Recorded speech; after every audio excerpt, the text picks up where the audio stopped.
राजा परीक्षित की कहानी। राजा परीक्षित अर्जुन के पोते और अभिमन्यु के पुत्र थे। संसार सागर से पार करने वाली नौका स्वरूप भागवत का प्रचार इन्हीं के द्वारा हुआ। पांडवों ने संसार त्याग करते समय इनका राज्याभिषेक किया था। इन्होंने नीति के अनुसार पुत्र के समान प्रजा का पालन किया। एक बार राजा परीक्षित आखेट हेतु वन में गए। वन्य पशुओं के पीछे दौड़ने के कारण वे प्यास से व्याकुल हो गए तथा जलाशय की खोज में इधर उधर घूमते घूमते वे समीक ऋषि के आश्रम में पहुँच गए। ऋषि समीक के आश्रम में उनके पुत्र श्रृंगी एवं अन्य ऋषि कुमार एक साथ रहकर अध्ययन करते थे। सभी विद्यार्थी जंगल गए हुए थे तो समीक ऋषि आश्रम में समाधि में लीन बैठे हुए थे। उसी समय प्यास से व्याकुल होते हुए राजा परीक्षित आश्रम में पहुँचे।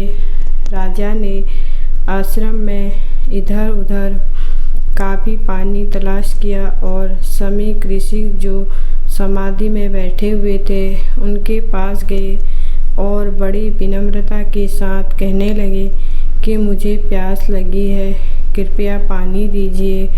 राजा ने अपने वचन 3-4 बार लगातार दोहराए, लेकिन ढषि समाधि में लीन थे इसलिए वह उठे नहीं। राजा को लगा कि ऋषि समाधि में लीन होने का ढोंग कर रहे हैं। इस बात पर राजा को गुस्सा आ गया और पास ही पड़े एक मरे हुए सांप को उठाकर ऋषि के गले में डाल दिया। आश्रम से जाते हुए राजा परीक्षित को एक ऋषि कुमार ने दूर से देख लिया। सभी ऋषि कुमार राजा के स्वागत के लिए उसी क्षण आश्रम में पहुँचे, लेकिन जब आश्रम में पहुँचे तो राजा आश्रम से जा चुके थे। साधना में लीन बैठे समीक ऋषि के गले में सभी ने मरा हुआ सांप देखा। इतना देखकर उनके पुत्र श्रृंगी को क्रोध आ गया और हाथ में जल लेकर राजा को श्राप देते हुए कहा कि मेरे पिताश्री का अपमान करने वाले राजा परीक्षित की मृत्यु आज से 7 दिन के बाद नागराज तक्षक के काटने से ही होगी। इस बीच अन्य ऋषि कुमारों ने समीक ऋषि के गले से मरा हुआ सांप निकाला। तभी समीक की साधना टूट गई। जब ऋषि समीक ने उनसे बात पूछी तो उन्हें सारी बातें विस्तार से बता दी गई। उनकी बात सुनकर समीक बोले, बेटा, एक साधारण से अपराध के लिए राजा परीक्षित को सर्पदंश से मृत्यु का शाप देना उचित नहीं है। यह बहुत ही बुरा है। यह हमें शोभा नहीं देता। बेटा, अभी तुम इन बातों का ज्ञान प्राप्त नहीं हुआ है, इसलिए तुम ईश्वर की शरण जाओ और अपने अपराध की क्षमा याचना करो।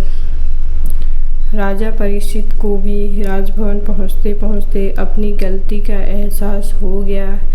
ऋषि समीक का एक शिष्य राजा परीक्षित के पास गया और कहने लगा, हे राजन, ब्रह्मा समाधि में लीन समीक ऋषि की ओर से आपका उचित आदर सत्कार नहीं हुआ, जिसके लिए उन्हें अत्यंत खेद है। लेकिन आपने जो मरे सर्प को उनके गले में डाल दिया था, जिसके कारण उनके पुत्र ने आपको आज से 7 दिन के बाद मृत्यु का श्राप दिया, उनका यह श्राप असत्य नहीं होगा।